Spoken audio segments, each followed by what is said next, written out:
na ako daw po ay nagngat-ngat dito sa loob ng Senado. Meron po ba tayong tinititigan sa tinitingnan dito? Kung politika lang, handa po ako mag-resign. Kahit sino sa inyo, kung ano gusto nyo, wala pong problema. Naku po, ito po'y nag-iisang Diyos. Kung gusto nyo ako mag-resign, ngayon na, kung gusto ninyo.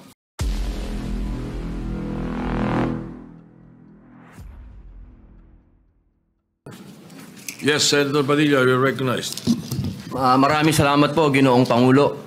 Nais ko lamang pong kunin ang pagkakataon nito bilang parlamentaryong pagsisiyasat po. Sana ganap po di ito sapagkat, Ginoong Pangulo, ako po'y naguguluhan. Sapagkat dito pong nakaraang Huwebes, meron pong naglabas na isang journalist ito, isang istasyon, na sinasabi na ako daw po ay nagngat-ngat dito sa loob ng Senado. Ito po ay ano po yung middle finger po. Habang tayo daw po ay nagsasagawa ng lupang hinirang, nagpa-flag ceremony, ako daw po ay nagngat-ngat. At ito po ay naging malaking issue.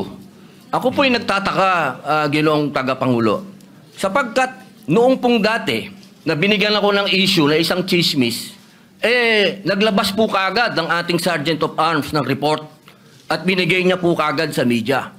Ito po, wala pong kahit na sino ang nagpapaliwanag na hindi ko po ginawa. Ang tanong ko po, meron po ba tayong tinititigan sa tinitingnan dito? Kasi napakabigat po ng akusasyon na ito sa harapan po ng ating bandila. Ako po yung magngangat-ngat. At gusto ko pong ipaalam sa ating mga kasama, kung politika lang, handa po ako mag-resign. Pero pagka-religion ko po ang pinag-usapan, kahit sino sa inyo, kung ano gusto nyo, wala pong problema. Pero wag pong religion ko. Hinihingi ko po, wag pong religion ko, mahal na tagapangulo. Dahil ito po'y malaking kabastusan sa amin. Ito po, ang sinisip, naku po, ito po'y nag-iisang Diyos. Dito po nakasalalay ang aming pananampalataya. Handa po kaming magpakamatay para dito. Sana po wag pong gamitin ito para siraan ako. Dahil sinasabi ko po, mahal na tagapangulo, kung gusto nyo ako mag-resign, ngayon na, kung gusto ninyo. Wag nyo akong siraan. Yun lamang po. Maraming salamat po. Tama po kayo. Pero ngunit ang inyo pong lingkod bilang Pangulo, nung nakita ko po yan, ang sinabi ko sa kanila, tingnan muna nila yung mga litrato sapagkat nagpakita ng ibang litrato na kayo ay ang pintuturo ang nakataas at may eksplanasyon na ito ay isang religious practice kapag kayo ay nagsasampalataya sa bandila. Baka lang hindi nakarating sa inyo yung explanation na sinabi ko. Kaya ipagpatawad nyo na kung ang Sergeant at Arms, so ang mga journalist natin ay hindi nila napansin yan. Ngunit ako mismo, nung tinanong nila, sinabi ko na tingnan nila. Merong mga pinakitang litrato ninyo sa kabilang side na malinaw na hintuturo ang inyong pinapakita. Opo, kaya patawarin nyo na silang ng mga nagkamali at medyo natangaan pang pananaw. Opo, mainam po sana maglabas din po ng formal na investigasyon at formal na pahayag ang Senado patungkol po dito. Kasi, Ginoong Pangulo, yung lumabas pong mga, meron pang parang dinoktor pa eh. Meron pong, malabo yung isang litrato eh. Meron pong nilabas sa apology ang Rappler sa inyo. Opo. Na ito ay mali ang pagkakasabi nila na kayo ay merong ginawang tawag niyo po, ingat-ngat. Opo. Alam niyo po, Ginoong Pangulo. Humingi ng tawad sa inyo. Ayan Opo, pero napakainam po kung manggagaling po sa Senado sapagkat marami naman pong camera dito ang magsasabi na hindi ko po ginawa yan. Hindi ko po magagawa yan.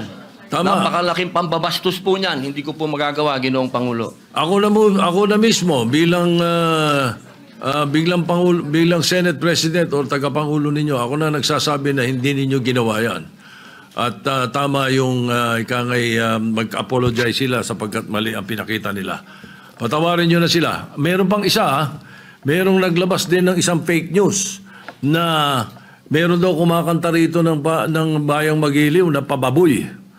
Papayagan ba natin mangyari dito yun? Hindi po totoo yun. Hindi nangyayari yun. Nandito kami at wala tayong nakitang nagkumanta ng Bayang Magiliw dito o ng Lupang Hinirang dito na mali.